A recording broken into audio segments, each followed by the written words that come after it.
Hello, welcome to Quackalope. Thank you for being here. Today, we're taking a look at a brand new social deduction game called Human Punishment: The Beginning.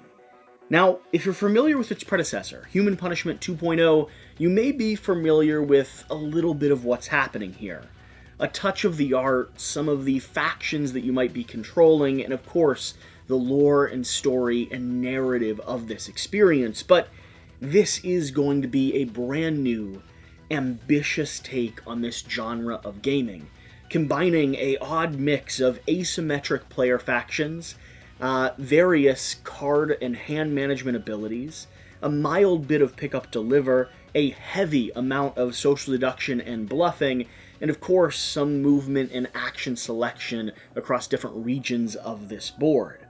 Human Punishment: The Beginning takes what would originally be a tabletop party game and brings it into the board game genre in a way that is not only fascinating, but I think is masterfully done.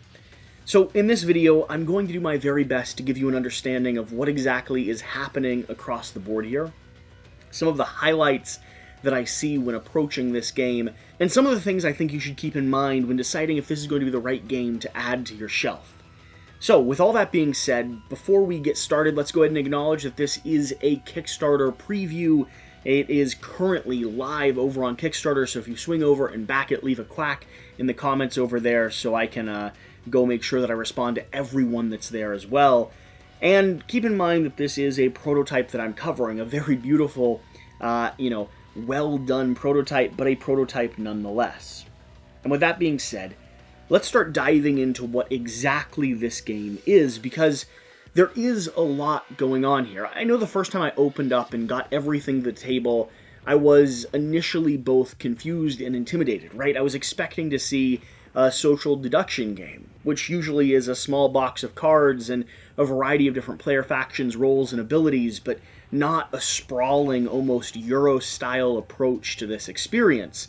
And yet, as I started researching and reading through the abilities and the mechanics of this game, and making sure that I understood the iconography, everything started to flow and make sense. You see, here in Human Punishment, here in the beginning, you're going to be working as a variety of different factions, vying for control over the city here in the center. But there's a deeper and darker issue and narrative happening. You see, the AI, the artificial intelligence that has been created by mankind to give sentient life to the robots, has broken loose. The very first created artificial intelligence unit, Bob, was destroyed by the humans, but not before he released a virus into the system. A virus called Human Punishment. And his companion, Alice, another AI, was able to break free. And so we are the last remnants of humanity, the last bits of hope for our organic civilization, and we're doing everything we can to maintain and wrest control back from these beings that have suddenly come to life. The challenge of this game, the object of this game, is going to be to vie for control of one of 5 different possible factions that could exist in this 3 to 6 player game. You could be the humans, doing your very best to establish the network, potentially build the apex, which is going to be your defender, and wrest control back from the robots where, the world is falling apart before the Human Punishment virus or the Human Punishment code enters the network and is able to not only give sentient life to all of these different beings, but also be the final blow in the existence of humanity as we know it. You also could be operating as the machines, working together to build the dais, or do your very best to establish your own sequence into the network over here, placing down these little tokens and chips. The object of your game is to either have the humans run out of resources, meaning they can't continue to survive, establish and build the Deus Ex Machina, which is going to move into the network itself, imploding and establishing the Human Punishment virus, or do it yourself with minions and robots that are scurrying through the systems and slowly establishing the code that's needed to bring life to everyone. Now, there are going to be 3 other factions, and this is where it starts to get interesting. You have the Fallen, this sentient, robotic life, this being that exists up here in the junkyard that's doing everything they can to not aid either the humans or the machines, but instead break and rift and bring back to life junk that was discarded by both of these population bases. The leftover mechanical pieces that the humans and the robots didn't think they needed anymore.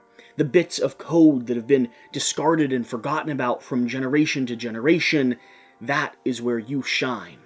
The object of your game is to either discard various code sequence into the junkyard or into the network that allows this creature that exists in the discarded realms of this city to come back to life itself.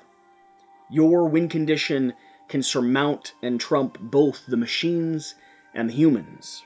Now, the story doesn't end there with the Fallen, doing their very best to secure and wrest control in the junkyard. It also extends to a 4th faction, the Legion. The Legion came back to Earth when the 7th woman to walk on the moon returned with a organic matter that didn't exist here before. She started changing slowly over time, and very quickly it became evident that she was no longer the same person, the same astronaut who had left on that mission. She seeks to imbue and invite others into this hive mind, this organism, this biological force. The Legion's objective is either to reduce the security in the city to the point where anything is welcome through, or bring the threat level of the robots up to 4. Instill enough chaos in this land that instead of the robots or the humans taking charge, the Legion is able to surmount, rewriting both biological code and data-driven code in a way that coalesces existence into their warm embrace. And finally, we have the Outlaw. The Outlaw is, in essence, the board here on the table. It is the thing you are all working against. This is a semi-cooperative game with variable win conditions, and part of your objective will be to manage the chaos, to keep things from falling apart, your morale, your rationing, the riots in the cities, the resources you have, the security in your defenses, the threat level here with your enemies, and the general spawn and population on the board. Now, all of that sounds like a lot, right? But it doesn't stop there. This game not only has variable players, variable win conditions for each player, but then also individual and unique win conditions for every player beyond that. We have objective cards. Each of these objective cards is going to be handed out to the players alongside their trait, or whoever their loyalty is tied to, and these objective cards are going to be required for you to personally win the game. So this is a social deduction game with a variety of depth and layers. You start with an open-ended board with all the possibilities at your hands. You're given one of 4 different core roles, different factions that your loyalty is tied to, each with their own unique victory condition here on the board. You're assigned, or you request, one of, currently in the prototype, 5 different unique, or 6 different unique characters, each with their own individual asymmetric abilities, unique decks of cards, and then, on top of that, personal upgrading and scoring mechanics. And then finally, you all have your own individual objective, which could go slightly against the grain of some of your motivations here on the table. So not only are you trying to balance the ultimate win condition, you're trying to prevent a game loss for all players by working in this semi-cooperative fashion, but you're also seeking to accomplish your own personal objective and your own personal goal. So how does that work? How does all of that operate here on the table? Well, let me start walking you through first this main board and the different zones and regions we have, and then I'll talk about the characters and the flow of the game specifically. This main board is going to be divided into various sections. You can see the arrows pointing to where you can move, and at the start of your turn, you'll be able to, most of the time, get one move activation to move from one section to another. Now, in these sections, there's going to be areas that are giant regions. Like here in the city, the Darknet, the factory, and the city are all contained in the same area. so is Sector 1, 2, and 3. So if you move into that region, you're technically in all 3 of them, or you can choose which one you'd like to be assigned to without having to take additional movement. The 2 most important areas of the board here are going to start with the sector, over here where you're going to be collecting your data chips, and the network over here where you're going to be depositing them. These data chips could be one of 3 types. You either have the robots, the mech data chips, you have the human genome or the human code, and then of course you have the gray for the fallen who are trying to revive this beast over here in the junkyard. The cornerstone of the game is going to be following one of 2 paths, moving from Sector 1, 2, or 3 over and depositing your chips here in the network. Now, the question is, how do you go about doing that? The 2 core paths that you can follow is going to start from this group of sectors, over here into the center of the city, and then over here once more into the network. The second path will take you in a little bit of a longer route. It'll move from here down to the monolith, over to HQ, the Nexus, and then up into the sectors. So, those are the pathways you can take. But what do you do as you move from those pathways? Well, let's start over here in the sector. In Sector 1, it's very simple. You'll be able to draw one of these chips, look at it secretly, and add it down here to your player board. You're then transporting that chip, either dropping it off or discarding it in the junkyard, or dropping it off here in the network. Some characters can carry multiple chips, but for the most part, you're going to be carrying one at a time, doing everything you can to get it to the location you need it so that the game can move forward. Now, each of these stacks are going to have a variable amount of chips. The top one here has a higher proclivity for human genome chips. The second one is going to have more mechanic or robot chips. And the fourth one here is going to have a little bit more of a balance, but it is harder to pull chips from that location. In the second sector here, it's going to get a little bit more complex. You have to have 2 characters in this region in order to take a chip from that stack. When you do so, you'll draw 3, you'll choose to keep 1, and then you'll hand 2 to the other player in that space. They'll then keep 1 as well, placing the last one back on top, and continuing with the game. And then finally, Sector 3 here is going to potentially be putting chips into the junkyard specifically. Depending on where this guard token is, you may possibly draw 2 chips, equip 1, and place 1 up into the junkyard. It gives you what you're looking for, but potentially aids or hurts other characters or yourself at the same time. The network is going to be fairly simple.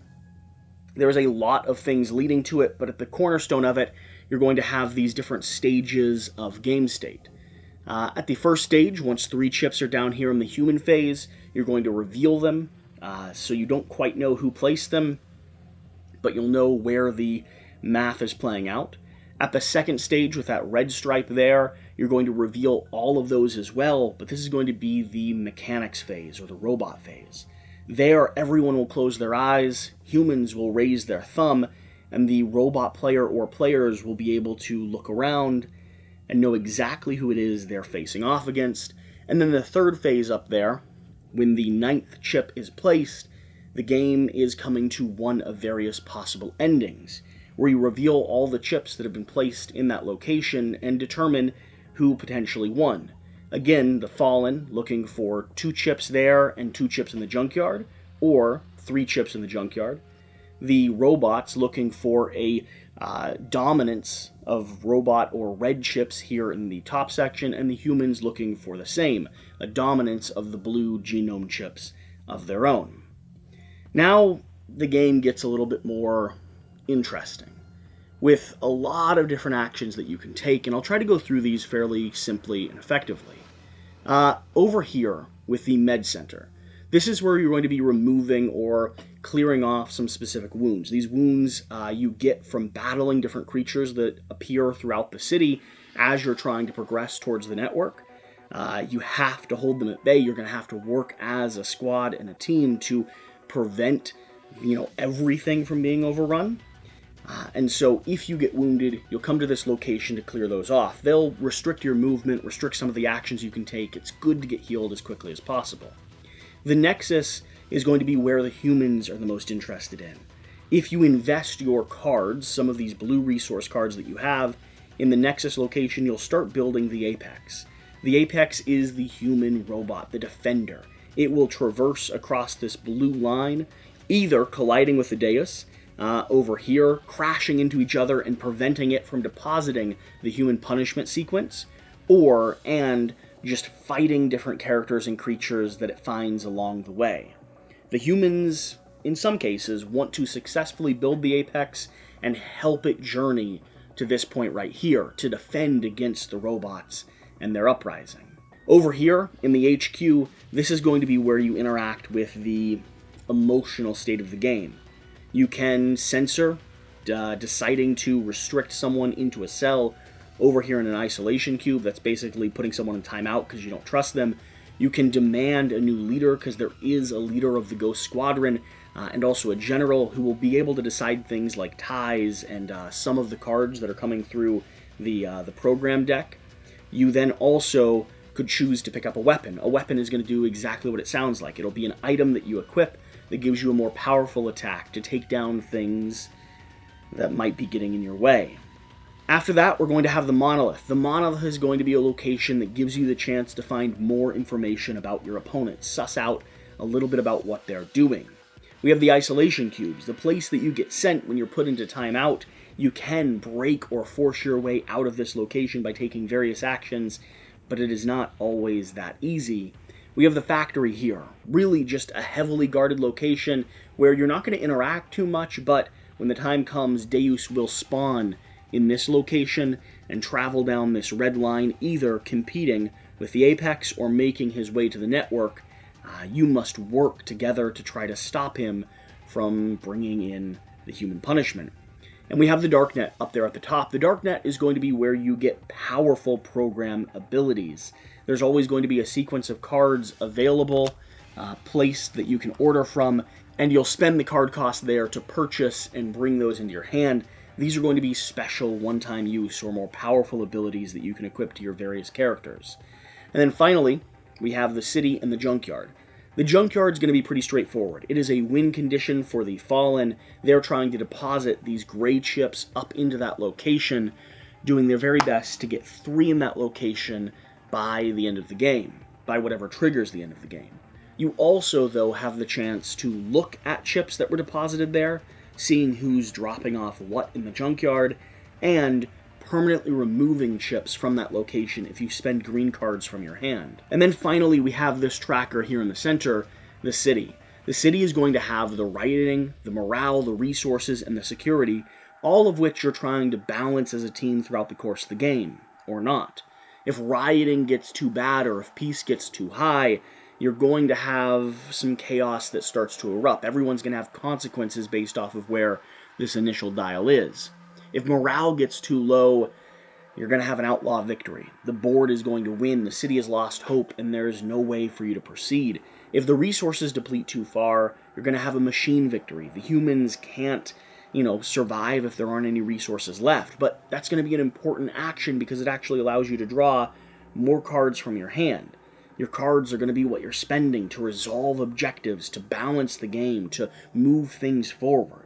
And then finally, security is either going to be an outlaw or a legion victory, and when that drops too low to that red skull, the game is also potentially triggered and over. That will happen when crawlers spawn over in these locations and make their way into the network specifically. Crawlers are a type of unit or a type of creature that are always threatening to unravel sort of the fabric of this machine. So that's the main board. That's sort of an overview of what you're operating as, how you're maneuvering and positioning yourself across the board. Some other important elements that you should be aware of. In all of these different regions, there's going to be spawn points where different creatures will be showing up. They will be able to target and attack you if you've placed yourself near them. They will have to be dealt with by drawing and playing cards and resolving cards from the resource deck here.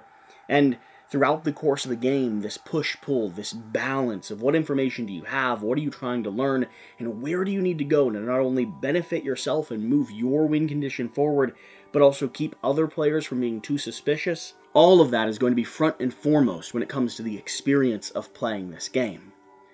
Now, before we get to the player's turns, let's go through the different characters that you could be playing, and I'll give brief overviews, but please know that each of these asymmetric characters has a degree of depth to it that I personally find very interesting. You have stems ready that you can inject into yourself if you complete a certain sequence of actions, like Dryden here. If you take a junkyard action, you'll be able to equip one of your stems, giving you the ability to take an additional heal action and an additional draw action. If you heal one player, you'll be able to eject another stem, giving yourself an additional heart. If you then use that ability to heal one player for 2+ hearts, that stem's going to move down, giving you once again another draw ability. All of these characters have the ability to take actions throughout the course of the game that then modify their own player abilities, giving them more attack, more damage, more health, more card draw, more manipulation and control overall. But these objectives don't always line up with your own personal win condition. And because everything is modular and variable, the way that your character plays as a machine versus a human versus a legion versus a fallen one, all of that is going to operate in a very different and very unique way. But these characters, let's start with Decoy and Kuro here. Decoy and Kuro are going to be a partnership. This is the only unit right now in the game that actually has a pet or an animal companion. Kuro is going to be able to move around the board, collect chips, unveil secret items, look into stashes. It has a lot of opportunity, and Decoy is going to be a specialist who is not only controlling his own actions, but is also balancing the actions of Kuro.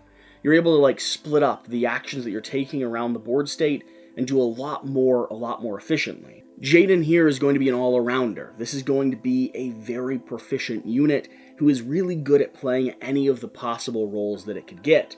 Here's the important thing.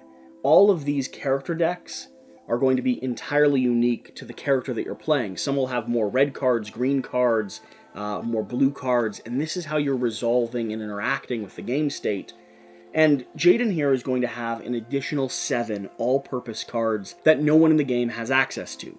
This gives them a little bit of a boost and more cards that they can utilize as they manipulate and work across the board. However, the disadvantage is they're going to start with 2 different secret objectives, both of which must be completed by the end of the game in order for them to win.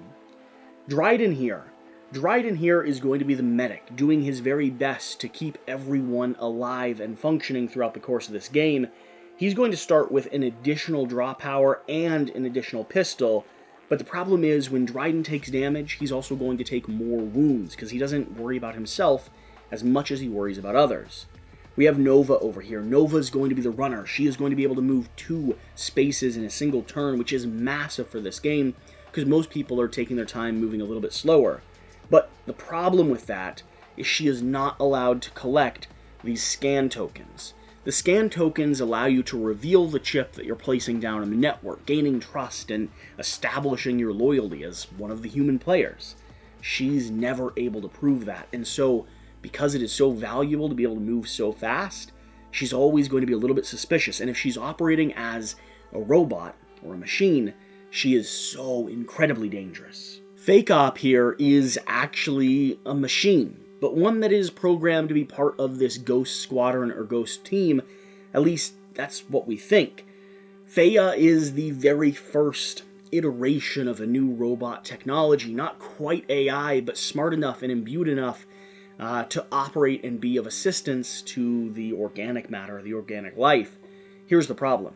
At the very start of the game, if Feka is in the game, they are the first one to draw up 2 different trait cards. If one of those is a machine, they must accept it, meaning the code hasn't worked, they've snapped at some point, and they're now working for the Deus. They're always trying to succumb the disadvantage of being a robot player. There's always a little bit of suspicion that comes from being a machine, and the odds of them being on the team of the machines is slightly higher just because of that. And then finally we have Havoc. Havoc here is going to be excellent at dealing damage. He's going to be able to upgrade and equip more cards and more draw power if he takes out creatures on the board. But a disadvantage is he's not able to equip additional pistols. He could gain a rifle, he could gain some other resources, but there's some items that he's just not able to use. All of these characters, like I said, have their own unique upgraded abilities. All of them have their own unique decks, and after you get done shuffling the objectives and the loyalties, all of them will have their own operating system and motivations here on the board. It really, really does transform the way that you're interacting with your character and the players around you, depending on who you are and what your main objective is. So, with all that established, what does a player's activation actually look like? What does a turn or sequence of turns look like here in the beginning? Well, you're going to start with the activation phase. There, you're going to draw up based on your own personal traits. You'll always have a stack of cards in your hand, depending on how many you've spent. You're then going to gain your movement and your action ability. For the most part, you'll be able to take one movement, going from one region to another. You're going to be able to then select an action at that region and resolve it based off of the location that you're at. Then you're going to take an enemy activation phase. You'll roll the die, determining where the enemies are, and depending on what region that die is rolled, whether or not those enemies act. If they do, they will either target, hurt, or try to steal items from you. You'll then go through a spawning phase, rolling the red and the white die, determining where they're going to spawn and what enemy might spawn out here onto the board in what specific phase. This will begin escalating and growing the tension of the game with new robots and new objectives always popping up. And then finally, at the end of every player's turn, you're going to draw an event card from either tier 1, 2, or 3. You're all going to look at the sequence of the event, place down your own hidden objective cards, shuffle them up, and then reveal what the outcome of that sequence is, taking minus and plus based off of blue and red, and resolving whatever that objective card was. For instance, here with Uninvited Guest, depending on how this resolves, you're potentially going to have a sequence of events that results in more or less overall morale and a petition for a brand new leader. And that's the end of your turn. After that, you're going to continue moving from player to player, following the same sequence of events, drawing up, taking your movement, taking your action, rolling for enemy activation, spawning new enemies onto the board, and then resolving another event. The end game is going to be driven by any of these skull symbols you see, or this final sequence up here, which also has skull symbols around it. Once the game comes to an end, you'll determine who the winner is based off of all of those individual victory conditions, and just like any good social deduction game, you of course will be scrambling and squawking throughout the course of it. So, I hope that's clear enough. I hope I've been able to communicate and give you a picture of what exactly this game is like. Now, let me take a few seconds to go over some of the things that I think are highlights of this game, and some of the things you should keep in mind when deciding if this is one that you want to add to your shelf. The very first thing I want to point out is that there are very few other social deduction games that have taken this system to this level, have stepped up the thematics, the lore, the asymmetric abilities, the card play, the hand management, the integration. There are very few other social deduction games that I have found that have operated like this. I mean, it really does compare and compete with beloved games like Battlestar Galactica. Now, that being said, one caveat to that is this is a very particular and peculiar type of game. There is a lot that is, worth knowing before you begin. There's a lot of balance that has to happen when it comes to not only establishing the game state, but also understanding what, positively and negatively impacts everyone across the board. The more information you have, the more people you've played this game with time and time again, the better the experience will be. It is one of those games that gives you a playground to operate in, full of hidden twists and turns and secrets and routes that you can dig up and unveil. But just like games like Battlestar Galactica, if you don't have a consistent enough game group, or if you don't often get heavier social deduction games to the table, I think this one is still going to provide a bit of a challenge. The asymmetric nature of it, the modular, systems and variable scoring abilities, and then finally just the amount of actions that you can take across the board here, all of that will take a little bit to get up and running. But the caveat to that is that when this game is operating, when everything is actually turning, when the gears are all moving together, I think the thematic absorption, I think the application of this experience is done really, really well.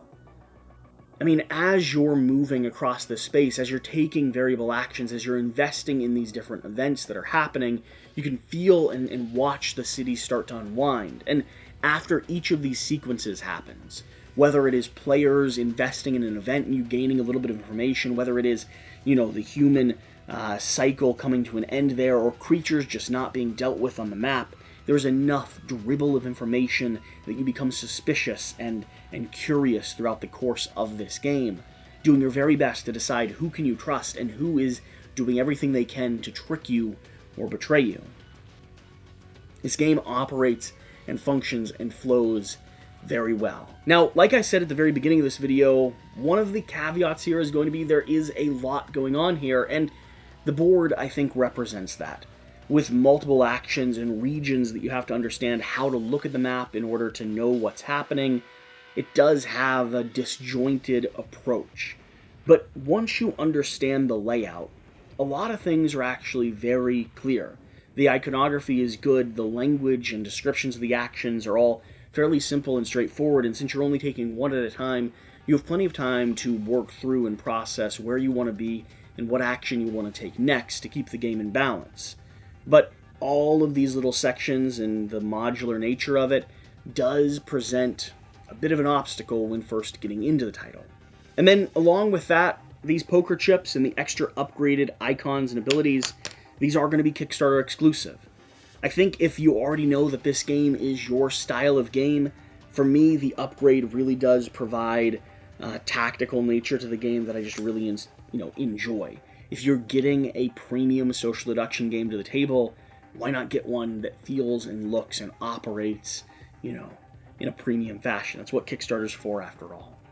So, all that being said, I'm excited about this game. I'm excited to get this game to the table with 6 players. I haven't been able to operate at the highest player count yet, but I am looking forward to it. I think what Human Punishment has been able to achieve here is absolutely astounding. If you do like these heavier social deduction games, this is one that you absolutely have to be paying attention to. Swing over onto the page. I know there's some more gameplay run-throughs. I know there's a lot more demos and walkthroughs and just conversations that are happening. And so, with that being said, this has been a preview of Human Punishment: The Beginning. Thank you for joining me. Whatever you do, remember to do the important thing. Leave a quack down below. I'll see you next time. Thank you.